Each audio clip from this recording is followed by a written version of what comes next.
வணக்கம். தினமடை செய்தி.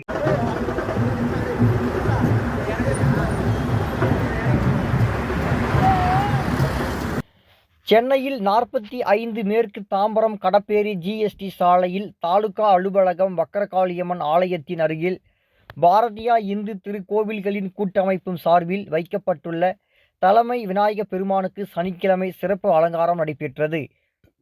விழாவில் சிறப்பு அழைப்பாளர்களாக புதுவை சபாநாயகர் பாரதிய ஜனதா கட்சியின் மாநில துணைத் தலைவர் டால்பின் ஸ்ரீதர், தலைமை ஒருங்கிணைப்பாளர் பிரிங்கிமலை ராமசுப்பிரமணியம், செங்கல்பட்டு பொறுப்பாளர் KS ஏழுமலை, செல்வி மற்றும் குப்பு கருணாகரன், தீபன் கந்தன் மேஸ்திரி, ஏழுமலை மேஸ்திரி மற்றும் பாரதி இந்து திருக்கோவில் கூட்டமைப்பின் மாநில அமைப்பு செயலாளர் N பிரகாஷ்குமார் வாழ்க வளமுடன் என்று இறைபணிந்தார்.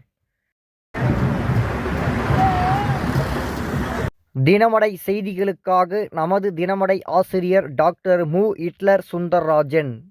மேலும் இது போன்ற சுவாரஸ்யமான செய்திகளை தெரிந்து கொள்ள நமது தினமடை சேனலை லைக் பண்ணுங்க, ஷேர் பண்ணுங்க, சப்ஸ்கிரைப் பண்ணுங்க. மறக்காம பெல் பட்டனை ஐகான் பண்ணிக்கோங்க.